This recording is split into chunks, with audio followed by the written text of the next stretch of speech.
Bienvenidos al segundo vídeo de Historia de España para segundo de bachillerato sobre los contenidos del siglo XX. Este nuevo tema se titula La Segunda República Española, 1931-1936, y consta de dos epígrafes. El primero de ellos, titulado La Proclamación de la República, la Constitución de 1931 y el Bienio Reformista, lo vamos a comenzar donde finalizamos el anterior, en las elecciones municipales del 12 de abril de 1931, que el bloque republicano socialista ganó tras plantear como un plebiscito entre monarquía o república. En la noche del 14 de abril, Niceto Alcalá Zamora proclamó en Madrid la República y el rey partió al exilio. El comité creado tras el Pacto de San Sebastián de 1930 asumió el gobierno provisional como representantes de las aspiraciones de cambio y reforma que presentaba la sociedad española en su conjunto, fueran o no republicanos. El objetivo principal de este gobierno provisional era convocar cortes constituyentes, pero también acometer una serie de reformas que consideraban imprescindibles y urgentes. Una de ellas fue sobre la cuestión autonómica, pues el mismo 14 de abril Francesc Macià proclamaba unilateralmente la República Catalana como Estado integrante de la Federación Ibérica. El gobierno conseguiría restaurar la Generalitat con el compromiso de negociar un estatuto de autonomía posteriormente. También estaba la cuestión agraria, para la que se puso en vigor el decreto de laboreo forzoso, obligando a los propietarios a cultivar sus tierras, y el de términos municipales estableciendo la obligación prioritaria de contratar braceros del propio término municipal. Se prohibió expulsar de sus tierras a los pequeños arrendatarios y se aprobó el seguro de accidentes de trabajo y la jornada de 8 horas. En educación, se proyectó la creación de miles de escuelas y se estableció el principio de coeducación, así como la no obligatoriedad de la enseñanza de la religión. En el ejército se intentó reducir el número de oficiales y establecer la primacía del poder civil. El decreto de retiros ofrecía el retiro voluntario conservando el sueldo íntegro y se cerró la Academia Militar de Zaragoza. Ante esto, los terratenientes, industriales y financieros reaccionaron con temor. Sin embargo, el primer conflicto se produjo con la Iglesia, pues el 1 de mayo de 1931 se publicó una pastoral del cardenal Segura, el arzobispo de Toledo, alabando a Alfonso XIII. El cardenal fue expulsado y se produjeron incendios de iglesias y conventos por parte de grupos anarquistas. Estos actos trajeron el descrédito del gobierno ante la opinión pública católica, tanto nacional como internacional. El 28 de junio se celebraron elecciones a Cortes Constituyentes mediante sufragio universal masculino, ya sin el yugo del caciquismo. En ellas, la coalición republicano-socialista obtuvo gran mayoría, destacando la presencia por primera vez de 3 mujeres diputadas: Clara Campoamor, Victoria Kent y Margarita Nelken. Estas Cortes aprobaron la primera Constitución republicana de España, con soberanía popular y una amplia declaración de derechos y libertades, como el derecho a voto femenino, el matrimonio civil y el divorcio, o el derecho a una educación primaria obligatoria y gratuita. Se respetaba la propiedad privada subordinada a los intereses nacionales y se establecía una radical división de poderes. Un Congreso como Cámara Única con amplios poderes legislativos, un presidente de la República como jefe del Estado y un presidente del Gobierno como jefe del Poder Ejecutivo, y tribunales independientes como garantes del Poder Judicial. Se creó también un Tribunal de Garantías Constitucionales. La Constitución introdujo la posibilidad de agrupar municipios y regiones en gobiernos autónomos, primando siempre la supremacía del Estado. Se declaraba también la no confesionalidad del Estado, la libertad de culto, la separación Iglesia-Estado y se eliminaba la financiación estatal de la Iglesia. Estos artículos referentes a la religión provocaron grandes discrepancias, sobre todo entre la derecha republicana con Alcalá Zamora y Miguel Maura.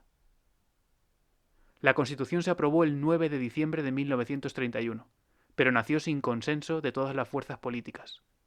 La derecha no republicana la rechazó, pero se mostró dispuesta a revisar. Una vez aprobada la Constitución, Alcalá Zamora fue elegido presidente de la República y este encargó a Azaña la formación de gobierno para que siguieran representadas las fuerzas políticas del gobierno provisional.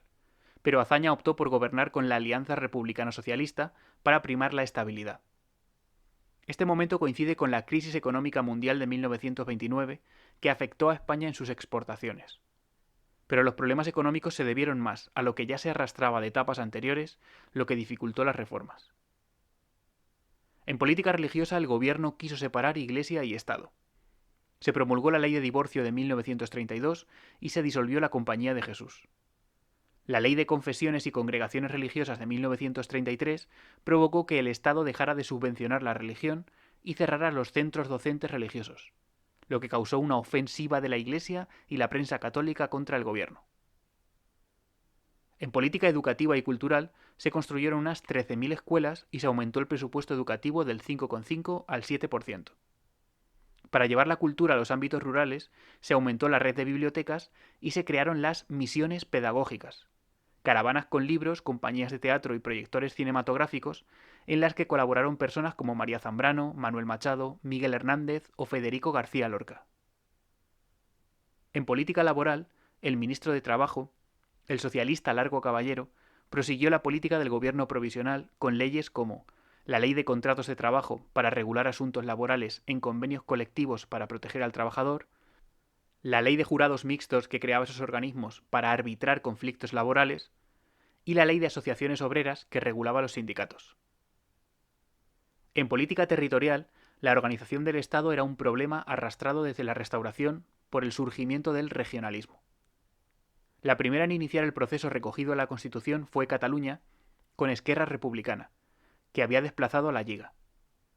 En junio de 1931 se elaboró el Estatuto de Núria, cuyo debate en las Cortes se alargó. El intento de golpe de Estado de Sanjurjo en 1932 contra el gobierno republicano dio a este gobierno la autoridad necesaria para aprobarlo, y Cataluña obtuvo su autonomía con competencias en derecho civil y administración, en transportes y sanidad, y algunas compartidas en educación, orden público y hacienda. En la zona vasca, la elaboración del estatuto fue más compleja por las diferencias entre izquierda y derecha nacionalista. El proyecto incluía las 3 provincias vascas y Navarra, pero fracasó por falta de apoyo popular. No sería hasta octubre de 1936, ya en plena guerra, cuando se aprobó. En Galicia se retrasó por la falta de un grupo nacionalista fuerte, pero en diciembre de 1932 se presentó un proyecto de estatuto que no podría ser aprobado por el estallido de la Guerra Civil. En Andalucía también se elaboró un anteproyecto con un papel crucial de Blas Infante. La reforma agraria fue el proyecto más ambicioso de este periodo, con una doble vertiente. La agricultura presentaba un gran atraso y la estructura de la propiedad arrastraba graves problemas por la gran extensión de latifundios en el centro-sur heredados de la Edad Media.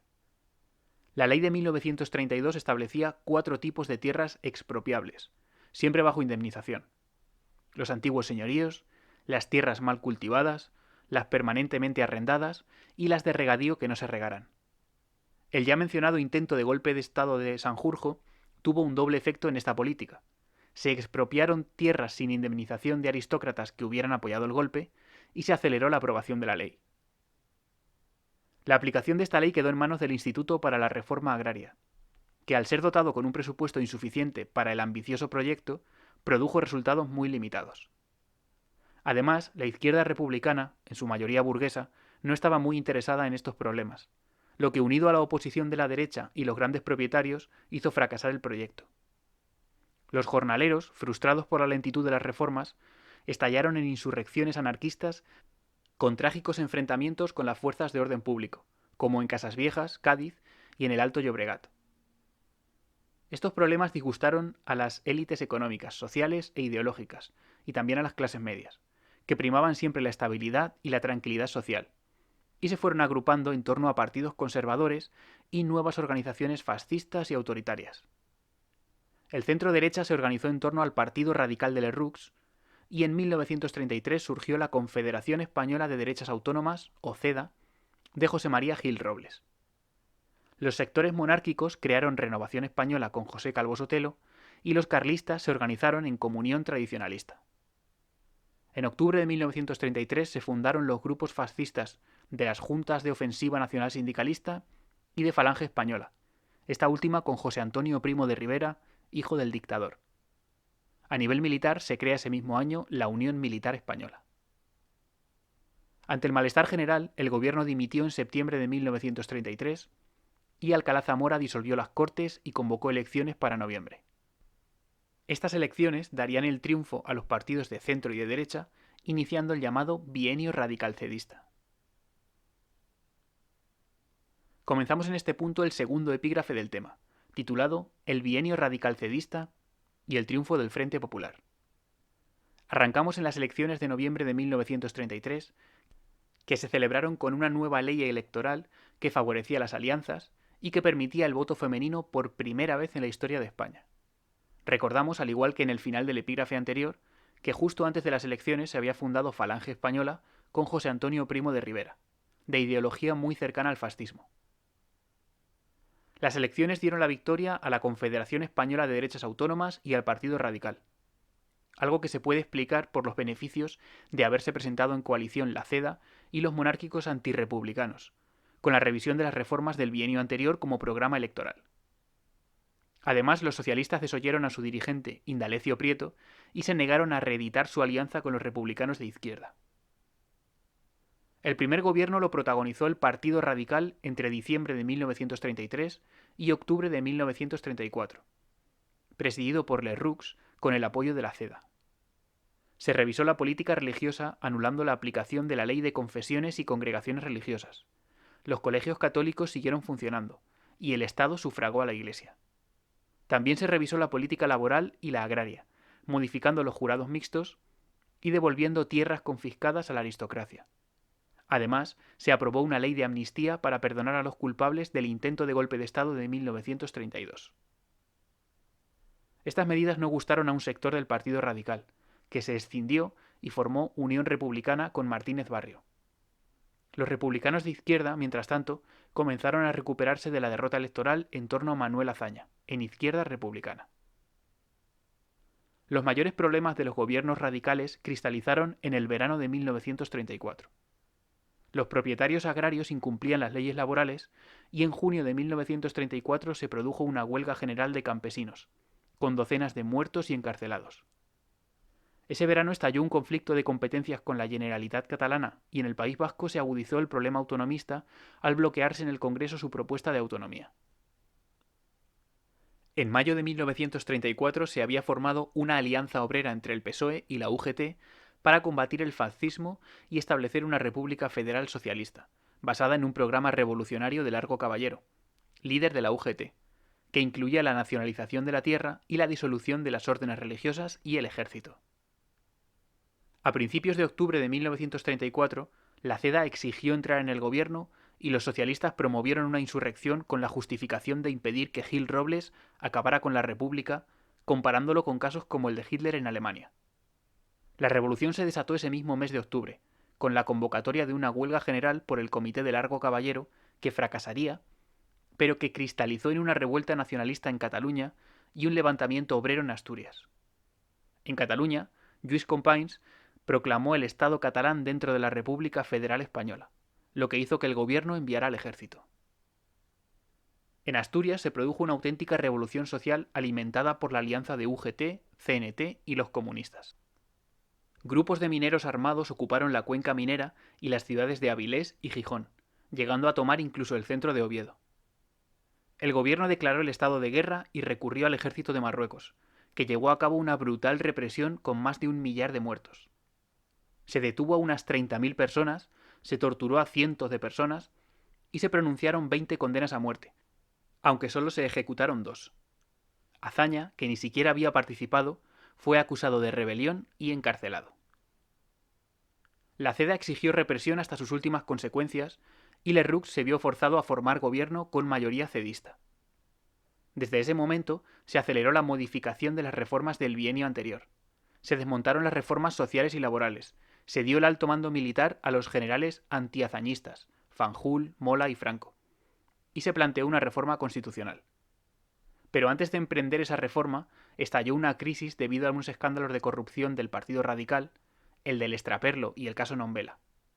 Alcalá Zamora se negó a entregar el gobierno a Gil Robles debido al clima de tensión y enfrentamiento abierto. En medio de rumores de golpe de Estado, Alcalá Zamora intentó crear un partido republicano de centro, nombrando presidente a Manuel Portela Valladares.